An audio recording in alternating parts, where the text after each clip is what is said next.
Kami laporkan Pak Fikri pada saat RDP kami laporkan Brebes menarik usulannya, namun berbagai pendekatan yang sudah dilakukan, Bupatinya langsung datang ke Menpan dan PKN, formasi 517 itu dikembalikan lagi, alhamdulillah, sehingga laporan pada saat RDP itu berdampak pada Pemda kembali mengusulkan kembali. Karena ada informasi yang didengar oleh guru dan guru kemudian melakukan advokasi kepada Pemda dan saya mendampingi Bupati Kabupaten Brebes sehingga formasi tersebut kembali, alhamdulillah. Memang ini luar biasa. Akibat RDP. Iya, betul. Ya, permasalahan seleksi guru P3K. Beberapa masalah yang masih mengemuka antara lain seleksi guru P3K tahap 1 dan 2 tahun 2021 belum mencapai target 1 juta. Dari yang ikut tes yang lulus 293.860 formasi. Di sisi lain terdapat guru lulus passing grade namun tidak mendapatkan formasi dengan berbagai alasan. Dan dari yang lulus sebanyak 293.860 orang tersebut juga menyisakan masalah, yaitu belum semua mendapatkan SK, bahkan yang mendapatkan SK pun masa berlakunya berbeda-beda, serta dengan penggajian yang tidak semua 1 tahun, ada juga yang 5-6 bulan saja. Kemudian ada permasalahan lain terkait seleksi P3K tahap 1 dan 2 berdampak kepada sekolah swasta yang mengeluh kehilangan banyak guru karena guru yang lulus seleksi P3K harus mengisi formasi guru P3K di sekolah negeri yang mengakibatkan sekolah swasta kurang mendapatkan dukungan dalam tenaga pendidik dan menegaskan adanya perlakuan pemerintah yang dianggap berbeda kepada sekolah negeri dan swasta, dan tentu saja ini juga perlu mendapatkan solusinya. Dan terakhir permasalahan anggaran di mana skema guru P3K melalui dana transfer daerah dengan earmark tapi belum menjadi solusi yang komprehensif dan dianggap sebagian pihak membebani APBD karena banyak pemerintah daerah yang tidak meyakini bahwa gaji dan tunjangan guru P3K berasal dari APBN, bahwa skema penambahan DAU banyak yang tidak terbukti dan menjadi beban pemerintah daerah. Nah, mungkin itu beberapa poin dari permasalahan P3K dan kami juga tentunya akan sangat senang jika bisa mendapatkan beberapa penjelasan tentang upaya yang sudah dilakukan untuk mengatasi permasalahan-permasalahan karena kami ini sering sekali didatangi oleh guru-guru honorer yang sedang mengikuti seleksi P3K dan menunggu beberapa kebijakan yang bisa memastikan hak-hak mereka terpenuhi. Itulah beberapa substansi yang mungkin kita minta Saudara Mendikbudristek RI memaparkannya. Bapak Ibu pimpinan yang saya hormati serta seluruh anggota Komisi 10 yang saya banggakan, saya kembali melaporkan pelaksanaan seleksi ASN guru P3K.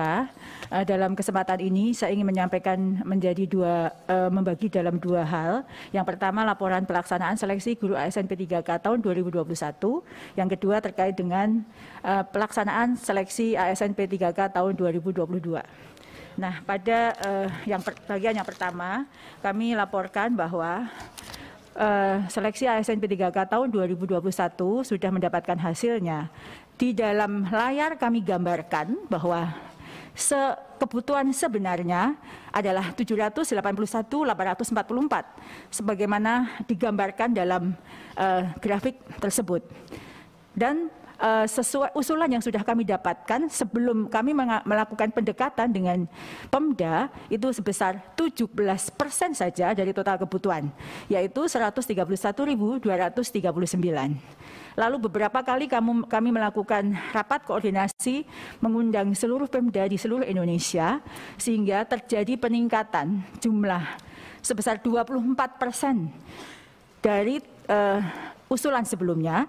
Namun demikian peningkatan ini pun masih jauh dari kebutuhan yang sebenarnya, yang mana formasi akhir pada saat ini adalah 319.618 atau 41% dari total kebutuhan. kami laporkan Pak Fikri pada saat RDP, kami laporkan Brebes menarik usulannya, namun berbagai pendekatan yang sudah dilakukan, Bupatinya langsung datang ke Menpan dan PKN, formasi 517 itu dikembalikan lagi, alhamdulillah, sehingga laporan pada saat RDP itu berdampak pada Pemda kembali mengusulkan kembali. Karena ada informasi yang didengar oleh guru dan guru kemudian melakukan advokasi kepada Pemda dan saya mendampingi Bupati Kabupaten Brebes sehingga formasi tersebut kembali, alhamdulillah. Memang ini luar biasa. Akibat RDP. Iya, betul. Selanjutnya kami laporkan di slide berikutnya, Bapak Ibu yang saya hormati. Ini adalah perincian jumlah formasi untuk total formasi tahun 2022, yaitu 319.618. Formasi ini terdiri dari yang dapat kami sampaikan bahwa formasi yang mendapatkan notifikasi bahwa guru tersebut mendapatkan formasi adalah 127.186. Yaitu guru atau disebut dengan prioritas 1, yaitu guru lolos passing grade tahun 2021. Nah, kami laporkan bahwa untuk P1 ini terkunci pada jabatan atau formasi passing grade-nya. Artinya jika tahun ini belum mendapatkan formasi, passing grade itu masih di bawah sampai tahun depan hingga yang bersangkutan mendapatkan formasi pada jabatan yang dilamar tahun 2021. Ini kami sampaikan karena banyak guru yang mempunyai persepsi berbeda terkait dengan hal ini. Jika tahun ini dia tidak mendapatkan formasi, maka PG-nya hilang. Ini kami laporkan kembali. Jika pemerintah daerah mengusulkan formasi kurang dari kebutuhan, maka P1 tersebut tidak akan mendapatkan formasi, seperti yang kami laporkan. Dan jumlahnya cukup besar. Kemudian ada P1 yang tidak mendapatkan penempatan karena memang terdapat kelebihan mata pelajaran di daerah tersebut. Maka yang dari 193.000, 127.000-nya yang sudah aman untuk mendapatkan formasi. Lalu formasi tahun 2022 ini ada 3.184 formasi untuk P2. P2 itu adalah guru THK 2, guru honorer di sekolah negeri yang lebih dari 3 tahun, yang mana akan dilakukan melalui seleksi observasi dan verifikasi. Dan 127.232 untuk formasi untuk P3 atau guru honorer yang ada di sekolah negeri lebih dari 3 tahun. Kemudian kami sampaikan bahwa penempatan P1 ini kami laporkan kembali, menegaskan kembali bahwa penempatan P1 ini tidak menggeser guru honorer lain yang sudah mengabdi atau sudah ada di sekolah tersebut.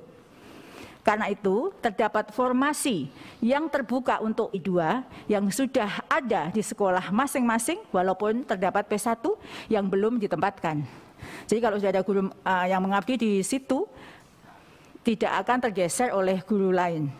Ini belajar dari praktek baik tahun 2021 karena banyak guru yang tergeser sehingga dia tidak mendapatkan mengajar lagi dan menjadi pengangguran. P1 yang tidak dapat ditempatkan diberi kesempatan untuk memilih formasi yang masih kosong dengan menggunakan mata pelajaran atau jabatan lainnya, yang mana dalam hal ini peta linearitas berlaku.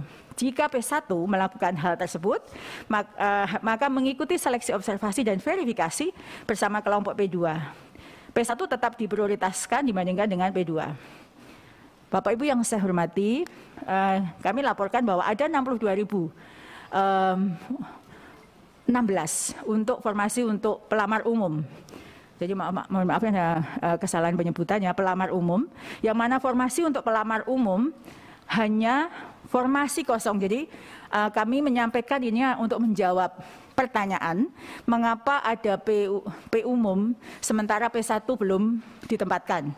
Formasi P3 untuk umum ini hanyalah formasi kosong yang sama sekali tidak ada guru honorernya. Formasi ini bukan formasi yang sama dengan formasi P1. Jadi misalnya ada guru P1 yang masih tersedia dengan mata pelajaran itu, maka formasi umum tentu tidak dibuka. Yang mana ini mata pelajaran ada di pelamar umum ini berbeda dengan P1. Jika masih ada P1 guru bahasa Inggris misalnya yang tidak mendapatkan penempatan, maka tidak akan ada formasi untuk umum untuk mata pelajaran bahasa Inggris. Kami lanjutkan di slide berikutnya. Nah, ini terkait dengan guru lolos passing grade yang petanya yang sekarang sedang menjadi bagian kami untuk melakukan penempatan. Dari 193.954 pelamar P1, kami laporkan bahwa 87,2%-nya guru lulus passing grade tersebut bisa mendapatkan formasi ASN P3K tahun 2022. Dan masih ada 12,8% yang belum mendapatkan formasi. 87,2% ini adalah di angka yang berwarna hijau, 127.186 yang sudah mendapatkan notifikasi mendapatkan formasi, dan di 11.349 yang tersedia formasi jika guru tersebut melamar menggunakan jabatan lainnya. Jadi masih alhamdulillah sudah 87,2% yang sudah mendapatkan formasi. Dan yang sisanya tersebut kami laporkan bahwa 41.000-nya adalah sebenarnya ada kebutuhan, namun belum dibuka formasinya oleh Pemda terkait.